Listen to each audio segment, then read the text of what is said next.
Selamat sore kawan-kawan.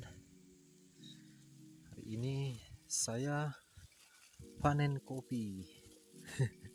Bercanda. Belum ada yang mau dipanen kawan-kawan. Paling hanya satu-satu.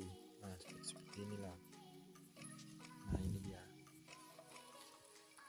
Nah, seperti ini. Ini saya panen ya. Saya ambil buahnya. Rencana saya mau jadikan kopi wine. Karena mau saya jual pun ini kan sangat tanggung. Ini dia buahnya, masih sangat sedikit, banyak yang karena memang belum masuk ke tahap panen raya.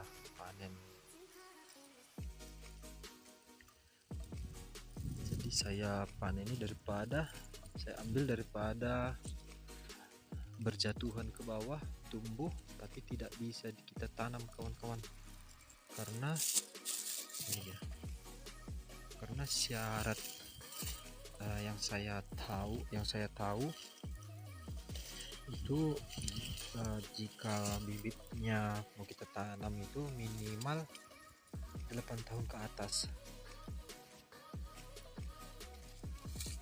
itu minimal supaya bisa ditanam itu bibitnya. Lagian mau kita tanam pun lahan tidak ada, jadi mau tanam di mana?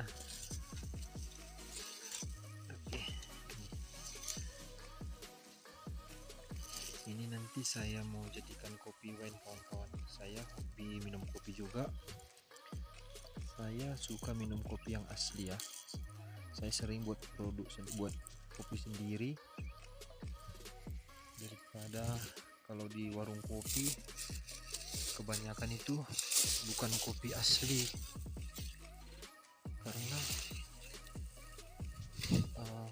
yang saya tahu kalau kopi asli itu rasanya beda, rasanya lebih nikmat.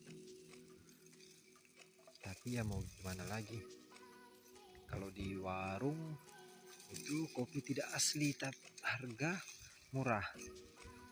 Tapi kalau ke kafe atau kedai kopi yang memang asli kopi, harganya luar biasa kawan-kawan, sekitar 20 ribuan itu per gelas. Sayang, kalau kita punya kopi sendiri dan bisa olah sendiri, kenapa harus ke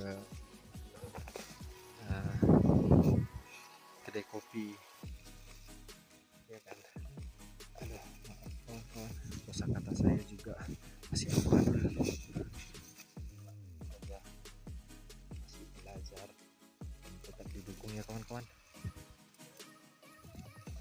Oke, saya panen, saya ambil dulu buahnya.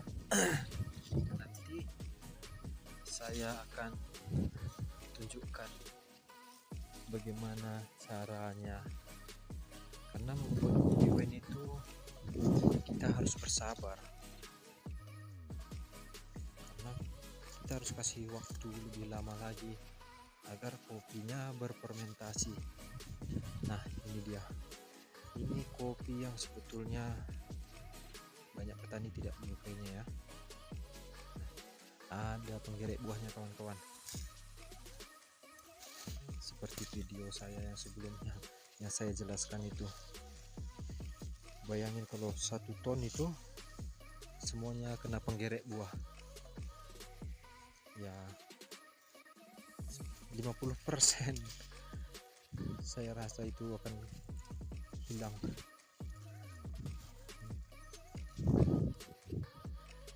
Dan ya dampaknya ya kita nggak dapat keuntungan yang banyak.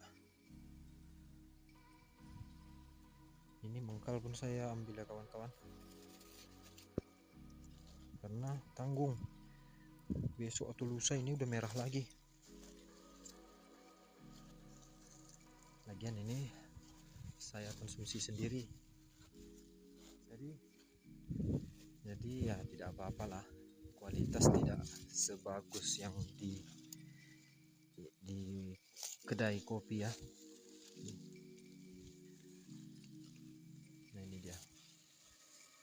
Ini jenis sigara rutang yang warna hijau, berkucu hijau kan. Lebih elegan. Itu menurut saya kawan-kawan. Ini sudah hampir mirip-mirip dengan kopi robusta.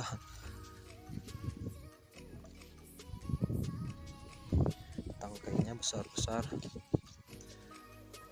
Kalau yang berdaun merah saya kurang suka kawan-kawan.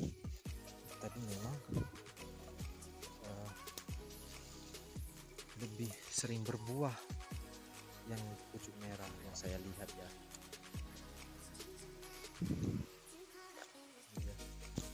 Kondisi di bawah, di dalam, sebetulnya ini sudah harus dipangkas, tapi ya waktu belum memungkinkan.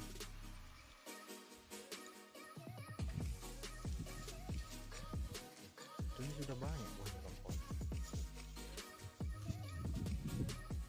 Kita masih harus nyari-nyari seperti ini dan memakan waktu yang banyak juga, dan hasilnya juga tidak hasilnya kalau masih nyari-nyari seperti ini. Ya ini salah saya lah. Seandainya kalau saya pangkas mungkin udah kelihatan langsung semuanya, dan matahari masuk ke dalam, pertumbuhannya pun bagus. Harus kita bongkar-bongkar semuanya. Kadang kerugian juga kalau kebongkar-bongkar seperti ini, karena ini masih tahap pembungaan, masih ada juga yang pembungaannya kawan-kawan seperti ini. Nah ini bakal buah juga, tapi dia masih tahap bunga.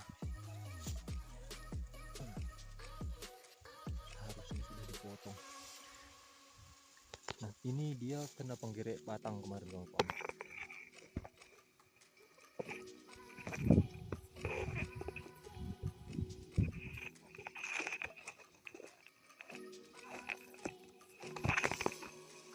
Itu dia kena penggerek batang, sangat merugikan juga karena ini masih muda, buah di pucuk itu masih sangat banyak. Tapi karena sudah terserang penggerek batang, ya hilang itu setengah. Mau bagaimana lagi?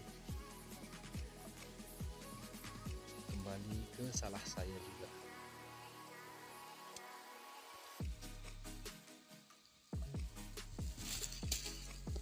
Ini buahnya sangat banyak sekali kawan-kawan, kecil-kecil, karena baru selesai pembungaan kemarin.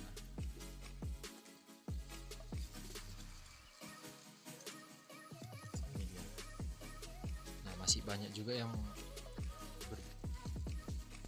masih banyak juga bunganya, belum jadi buah.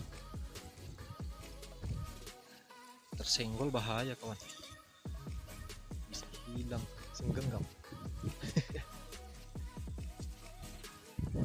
Asik sendiri.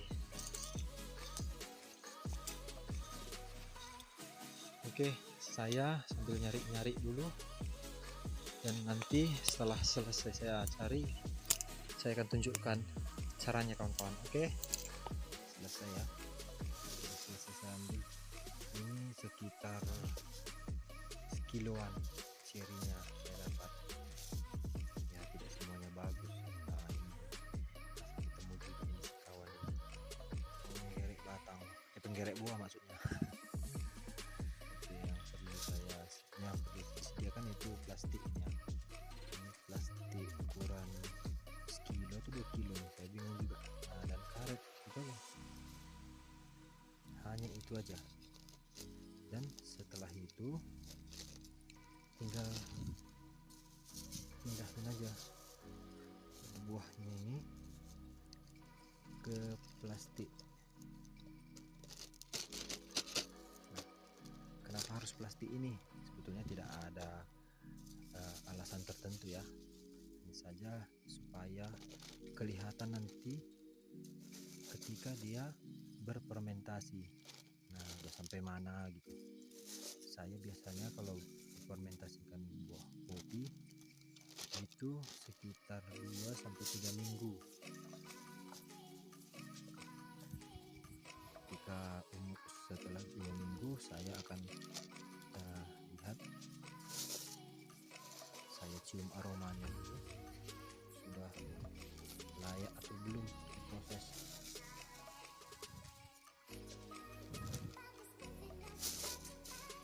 Ketika nanti sudah selesai, nah baru kita buka dari plastiknya. Maksudnya ketika mencium aromanya kita buka ya kan.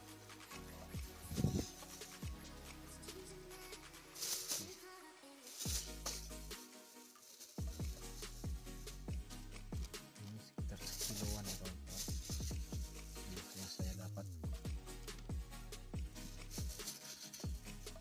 Ini saya rasa saya pernah ngecap ya kopi fermentasi di kafe itu, rasanya tidak beda jauh dengan saya juga. Mungkin ya spesifiknya tidak sebagus yang di kafe ya, karena mereka menggunakan peralatan dan tempat-tempat yang sudah dikhususkan. Saya ya seadanya dengan kawan. Oke, ini nanti